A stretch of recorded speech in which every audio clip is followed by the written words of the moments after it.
নতুন এটা ভিডিঅ'লৈ আপোনালোক সকলোকে স্বাগতম জনাইছো। আশা কৰিছো নিশ্চয় আপোনালোক সকলো ভালে আছে। এতিয়া কথাটো হ'ল অহা 10 তাৰিখে কোনসকল মহিলাই পাব 1250 টকাকৈ। এতিয়া বহুতে ভাবি আছে এবাৰ 1500কৈ পাম, 1500কৈ এবাৰ দিবনে, কি প্ৰকৃততে 1500 দিয়াৰ ক্ষেত্ৰত, আৰু আপোনালোকৰ যদি নাম বাদ পৰিলে তেনেহ'লে আপোনালোকে পাবনে অহা মাহত, তো প্ৰকৃততে আপোনালোকৰ লগত হ'ল কি। তো এতিয়া যিহেতু বহুতো পাবলগীয়া তেনেদৰে মহিলা বা সেইখিনি যিসকলে অৰুণোদয় পাই আছিলে তেওঁলোকৰ নাম বাদ পৰি গ'ল, সঁচাকৈ কটা গ'ল নে, বা আগন্তুক সময়ত তেওঁলোকে পাব নাপাব, সকলোখিনি কথা আজিৰ এই ভিডিঅ'টোৰ জৰিয়তে আপোনালোকক জনাব গৈ আছোঁ। ভিডিঅ'টো বহুত বেছি দীঘলীয়া নহয়, শেষলৈকে চাব আৰু শেষলৈকে আপোনালোকে চাই কমেণ্টৰ জৰিয়তে আপোনালোকৰ মতামত লিখিব, আৰু আপোনালোকৰ কিতাপ পাইছিলে নাই পোৱা, বা আপোনালোকৰ তেনেদৰে নাম বাদ পৰিছে নেকি। যিহেতু আমাৰ ইয়াতো বহুতখিনি তেনেদৰে পাবলগীয়া অৰুণোদয় আঁচনিখন ৰূপায়ণ কৰিছে, যাৰ বাবে তেওঁলোকৰ মহিলাসকলকে বাদ পৰিছে।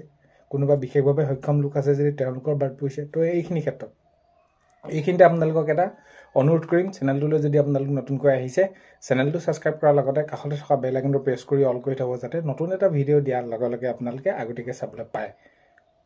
তো কথাটো এনেকুৱা, এতিয়া মাননীয় মুখ্যমন্ত্ৰী মহোদয়ে জনালে যে আপোনালোকে 1250 টকাৰ লগত আৰু 250 টকা পাব। যে আপোনালোকৰ সেইটো কেনেকৈ দিব, মুখ্যমন্ত্ৰী ৰন্ধন আঁচনি আপোনালোকেতো গমেই পালে সেইখিনি। এতিয়া কথাটো হ'ল কি, আপোনালোকৰ গেছ আছে, গেছটো যেতিয়া আপোনালোকে কিনিব তেতিয়াহে আপোনালোকে সেই 250 টকাটো আপোনালোকৰ লগত যোগ হ'ব। অৰ্থাৎ আপোনালোকে 1250 টকা আৰু 1500 টকা তেনেদৰে।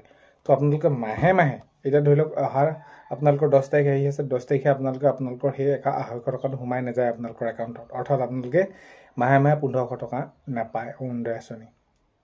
তেতিয়া অহা 10 তাৰিখটো কোনসকলে পাব, অহা 10 তাৰিখটো কোনসকলে পাব মানে যোৱা মাহত যিটো তেওঁলোকে পালে সেইটো এটকাকৈ যাৰ DBT হৈছিলে তেওঁলোকে সেইখিনিতো নিশ্চয় পাইছে, কিতাপ যিসকলে পাইছে। তেতিয়া কথাটো হ'ল কি, সকলো পাবনে, মানে আগৰ পৰা পৰ্যায়খিনি কি হ'ব, সেইখিনি পাই অহাখিনি নামটো বাদ পৰিলে নেকি। চ' এতিয়া মাননীয় মুখ্যমন্ত্ৰী মহোদয়ে কৈছিলে কি, যিসকলৰ ঘৰত যদি চাকৰি পালে, তেওঁলোকৰ চাকৰি আছে, ধৰি লওক আজিৰ পৰা 2 বছৰ আগত তেনেদৰে তেওঁলোকৰ চাকৰি নাছিলে, চাকৰি নাই, তেওঁলোকে সেইখিনি অৰুণোদয় আঁচনি পাইছিলে। এতিয়া হঠাৎ যিহেতু এতিয়া নিযুক্তি প্ৰক্ৰিয়াবিলাক দি আছে, কোনোবাই যদি চাকৰি পাইছে তেনেহ'লে সেইখিনি ক্ষেত্ৰত অৰুণোদয় আঁচনি বাদ পৰাৰ লগত কৈছিলে, বাদ দিব কৈছিলে, সেইখন মহিলাৰ নাম কাটি দিব কৈছিলে। ধৰি লওক কোনোবাই আগতে পোৱা নাছিলে, এতিয়া ধৰি লওক কোনোবাই তেওঁলোকৰ ঘৰত চাকৰি পালে, নিজৰ কোনোবা সন্তানেও পাব পাৰে। তো ঘৰখনত চাকৰি এটা হ'ল মুঠৰ ওপৰত, তেতিয়া কি হ'ব, অৰুণোদয় আঁচনি বাদ পৰিব, বা বিশেষ যদি তেওঁলোকে ব্যৱসায়িকভাৱে সফল হৈ গৈছে সেইসকলৰ বাদ পৰিব।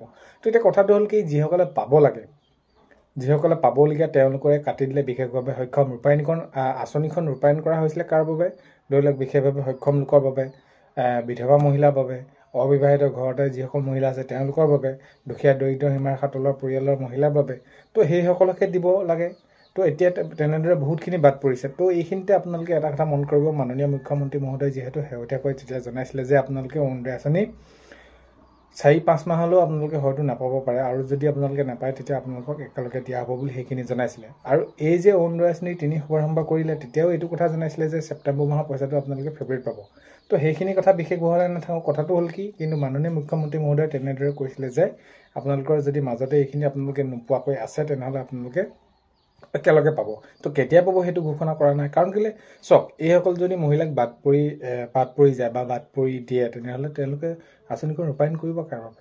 তো এতিয়া আপোনালোকে এতিয়া গম পাইছে কেনেকুৱা ধৰণৰ কি পৰিস্থিতি হৈছে। তো অহা 10 তাৰিখে আপোনালোকে চাওক, হয়তো আপোনালোকৰ একাউণ্টত সোমাব আছে, যদি নোসোমায় আপোনালোকে একেলগে পোৱাৰ এটা সম্ভাৱনা আছে। কাৰণ কেলৈ, আঁচনিখনে ৰূপায়ণ কৰিছে আপোনালোকৰ বাবে।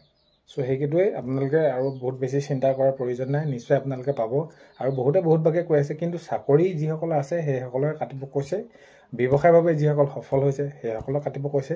বাকী আপোনালোকে আগৰ পৰা যিসকলে প্ৰথম পৰ্যায়ৰ পৰা পাই থকা এতিয়া মহিলা বহুতো কাটিছে, সেইসকলক তেনেদৰে কাটিব কোৱা নাই।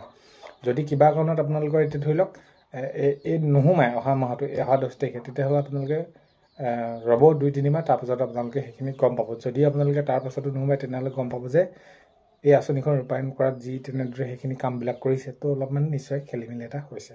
আৰু ইয়াৰ সম্বন্ধে মাননীয় মুখ্যমন্ত্ৰী মহোদয়ে এইটো জনাইছে যে KYC কৰি ল'ব, আপোনালোকে একাউণ্টটো চেক কৰিব। সেইসকল মহিলাকে কৈছে যিসকলে নেকি বেংকত লেনদেন কৰাই নাই বহুত দিন। কাৰণ কেলৈ, আপোনালোকে এই পইচাটো সোমোৱাৰ আগলৈকে লেনদেন কৰিয়ে আছে, তাতো আপোনালোকে KYC কৰি লোৱা বা বেংকত আধাৰ লিংক কৰা, এইখিনি কৰাৰ প্ৰয়োজন নাই। চ' এইখিনি আপোনালোকক জনালোঁ। অৰ্থাৎ আপোনালোকে কৈ আছিলে যে 1500 টকা পামনি, 1500 টকা নহয়, আপোনালোকে 1250 টকাকৈ পাব। বাকী আপোনালোকে যেতিয়া নেকি গেছটো ক্ৰয় কৰে তেতিয়াহে আপোনালোকে 250 টকাটো পাব। সো এইখিনি আসলে ভিডিওটো শেষলৈকে চোৱাৰ বাবে বহুতে বেছি ধন্যবাদ আজিলৈ ইমানেই ভিডিওৰ প্ৰথমতে কোৱাৰ দৰে চেনেলটোলৈ যিসকল নতুনকৈ আহিছে চেনেলটো ছাবস্ক্ৰাইব কৰাৰ লগতে কাষতে থকা বেল আইকনটো প্ৰেছ কৰি অল কৰি থব যাতে নতুন এটা ভিডিও দিয়াৰ লগে লগে আপোনালোকে আগতীয়াকৈ চাবলৈ পায় অন্য এটা ভিডিওতে লগ পোৱাৰ আশাৰে আজিলৈ ইমানে বাই